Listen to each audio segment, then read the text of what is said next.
If you're rich, it doesn't matter. I'm doing this for the country. I'm doing it for the people. I don't know if you know it, George Washington. He ran his business simultaneously while he was president. Many other presidents, there weren't too many really rich presidents, but there were a few. They ran their business. Hey, Obama made a deal for a book. Is that running a business?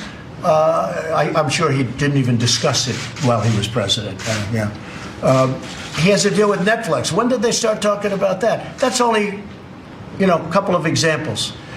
But other presidents, if you look, other presidents were wealthy. Not huge wealth. George Washington was actually considered a very, very rich man at the time.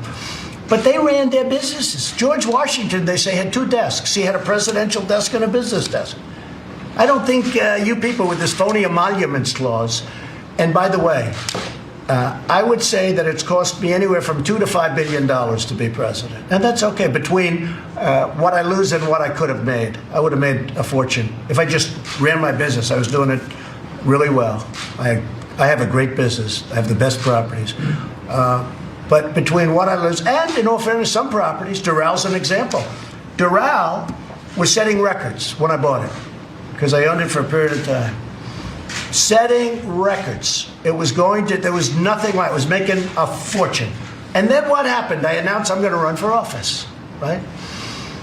And all of a sudden, I say, we got to build a wall, we got to have borders, we got to have this, we got to have that. All of a sudden, some people didn't like it. They thought the rhetoric was too tough. And it went from doing great to doing fine. It does very nicely now. It's actually coming back, I understand, very strongly. But Doral was setting records.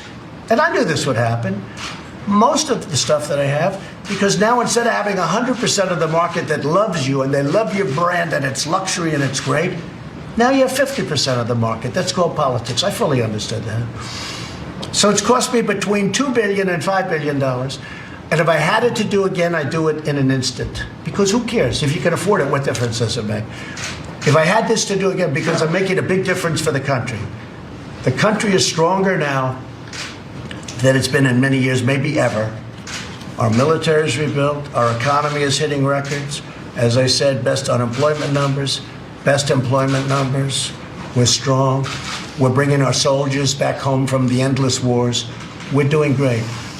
So whether I lost $2 billion, $5 billion, more or less, doesn't make any difference to me. I don't care. If you're rich, it doesn't matter. I'm doing this for the country. I'm doing it for the people that show up. I haven't had an empty seat at a rally. I always say, where's the rally? It's in a certain place. Okay, just get the biggest arena. I go into these massive basketball arenas like in Dallas where the Mavericks play and fill it up and set a record. I've set a record almost every place I've been because we just need a little small stage. We don't need basketball courts, ice hockey courts. And I take less than musicians because they have bands. I don't have band. I set the world record for somebody without a guitar, okay?